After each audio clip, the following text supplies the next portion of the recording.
Yo, what's going on, homies? It's your boy Stumped, back for the OPTC video, and in today's video, we have the new and improved Striker team taking on PvP over in the Pirate Rumble game mode. And in today's video, we literally have all of the new 11th anniversary characters from Part 2 to Part 3 on the same team. So I did some off-screen multis, and I managed to pick up the Lilith and the big Vegapunk robot thing.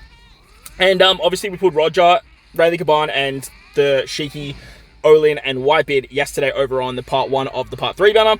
Then we had Bonnie, then we have Saturn already. All these characters are Striker-centric units, and the team now goes crazy. I put out a video literally a day ago saying Strikers suck, and in brackets I put for now because I had read what Roger Rayleigh Gaban was doing, I read what the new Pirate Festival Rare Recruit was doing, and I read what the Rocks Pirates are doing, and I was like, oh crap, if you just throw all these characters on the team, you're going to be doing some absolutely outrageous things. The thing is, though, the team is quite restrictive. Roger Rayleigh Gaban need 6 int-based characters, and then the Rocks Pirates, Saturn, and Bonnie, and I believe the, no, not the, new Pirate Festival Rare Recruit, but the 3 of those characters, they need 6 strikers, and then the new Pirate Festival Rare Recruit Lilith needs 4, maybe, I think it's maybe 6 actually, 6 egghead characters too. So we have all of that going on this particular team. We have 6 in characters, 6 strikers, and 6 eggheads alongside just some other characters that I've just sort of thrown onto the list just to make the team a little bit stronger. As you can see there, we absolutely tore through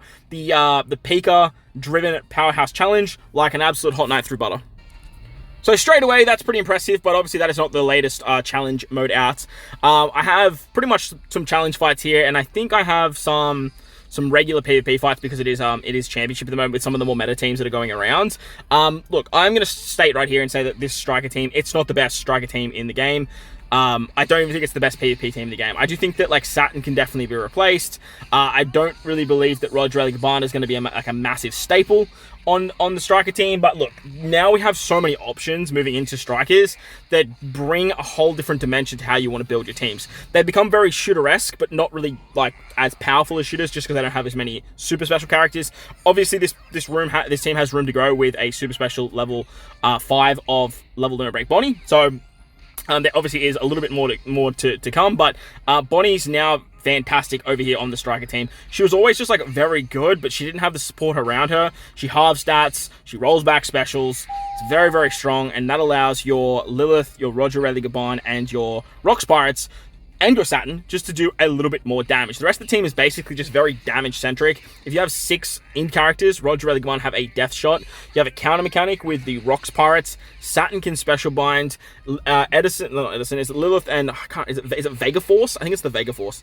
They have just disgusting amounts of damage output when you guys get their special off. So you have a lot going for you, but like I said, I do think that there are some other Strikers that work really, really well, and you'll probably see some different variations of the team with something like Verse Law, with the Sword Donnies, with Nami, for example.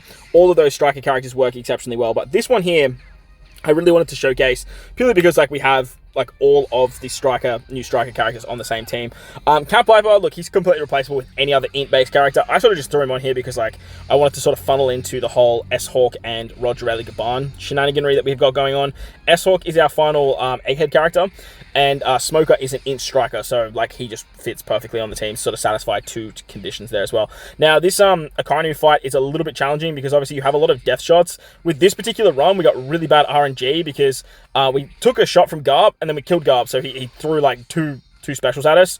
And then Luffy actually almost kills us here too because he gets his special off, but lucky for us, we have enough tanking capabilities and we have enough damage output. Smoker's great too because he's actually part of the Navy, so he gets a little bit more buffs from Saturn as well.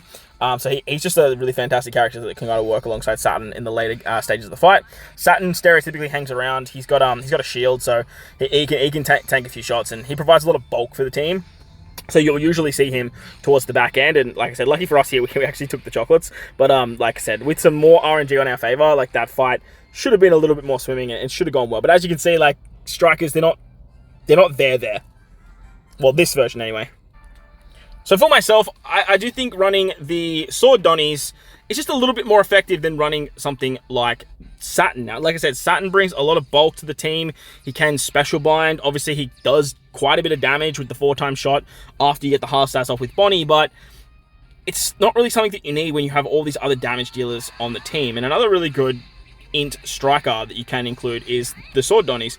They have a confuse mechanic, they have a shield mechanic, and they can also halve stats. And all these extra shenanigans that you can sort of fit on your team just help you like get through teams a little bit smoother. Sometimes just having all of the damage output in the front, like against the Pikqchu fight, is definitely the way. And obviously that is just dependent on what you're going up against, because that's what PvP's become now. There's not really a team that's just like, this team devours and destroys everything. There's always a counter to something. There's always a way to bypass what the enemy team is actually doing, and that's what makes the game mode so strategic. It makes it challenging, it makes it more fun when you are going sort of like big investment versus big investment. So as you can see here, we have the shield, which works absolutely fantastic with the Rock Spirates. The Rock Spirates, they are purely striker centric. They do give extra buffs to Egghead characters, I believe, in their passive. And then their special does 5,000 fixed damage and then does 5 times their attack to enemies with low HP, and I believe it's to 3 enemies. So realistically, you want to have as much half stats on the enemy as possible, and to get that, you want to make sure that you have Bonnie going, you want to have the Sword Donnies going, and that way you're just in for a really, really good time. You get a bunch of shields with the Sword Donnies, and then like I said, if you have the Rock Spirates go after them and you have a shield and the counter mechanic, you're not losing HP while also throwing damage back at the enemy too. So it's a really, really nice combo when you sort of look at the rocks and the Sword Donnies and how they work in tandem, and just getting that confusion off just basically stops you from getting like absolutely devoured by characters like Luffy, S-Hawk, other confusion shenanigans with other characters like the waifus and stuff like that. But that combination I have found of the Rock Spirates and the Sword Donnies, it just works exceptionally. It works exceptionally well, and just having that extra character that can halve stats allows you to survive longer and deal more damage, and not just rely on that single Bonnie special to have to halve stat the entire team or throw some halve stats off. Upside to the rocks is too, they also halve attack, which is nice. But again, the more halve stats that you can inflict, the easier it is for this team to actually get what they need done. And the big reason you want to have as much halve stats as possible is for the new Pirate Festival rare recruit Lilith and Vega Force. The character hits so fucking hard. Like, ridiculously hard. They hit, I believe, 4 times, and it's very reminiscent of the old school V2 Doflamingo strat, where you'd run him on the bench, have him come in the last 30 seconds, and just go absolutely fucking AWOL. Well, this character does it just right off rip. The problem is that it doesn't bypass defense, and now we know, like, within OPTC and PvP, like, bypassing defense is probably one of the most powerful mechanics for a damage-dealing character. So you really want to have a way to maximize that damage output that the character can provide. And halve stats is just the easiest way to do that. Lowering the enemy's defense without actually lowering the enemy's defense is just, it's phenomenal. If the enemy has 30 defense and you halve it, automatically you're looking at 15. It's really hard to lower defense by level 15. So, when you sort of stack all of these extra halve stats on the enemy, you have the confusion going, the special rollback, and then you have characters that can throw fixed damage on top of more damage, and then have a shot like this where you get 3 times damage, 3 times damage, 3 times damage, 3 times damage. And it's all like large range, medium range, large range, medium range. It's an absolute nuke of a shot. So you really, really want to have as much halve stats going as possible. And I feel like I said, when I introduced the Sword Pirates, we'll call them Sword Donnies, Sword Pirates, I feel like Saturn is the easiest replacement on this particular team, which is a bit of a shame, because obviously, like, he's the big shiny new toy that everyone was like super excited for, being like the first rendition of the Gorosei in the game. But look, he's just been very lackluster. He hasn't really shone that well over in PvP, but at the same time, like, you definitely can do some fun shenanigans, and I feel like once the other Gorosei come out, like, we're going to have some pretty crazy stuff on our hands, provided that they are all striker characters as well, because obviously he wants to have the 6 strikers on the team, so that way he can do some fun stuff. They might all be int, and then you can kind of have like a couple of them being strikers, finish the team out with some other strikers. But look, having all these 11th anniversary characters on the same team has been a lot of fun taking on the challenge fights. So a team that I've had a lot of fun running is the Navy Straw Hat team, and I actually found it as a defensive comp. So I thought we'd take it on in like the regular Rumble, and this is sort of the way that I wanted to run it in terms of utilizing the Sword Donnies, just to basically try and stop characters like Garp, stop characters like Kizaru. The Confusion tactic is the best way to stop those auto proccers.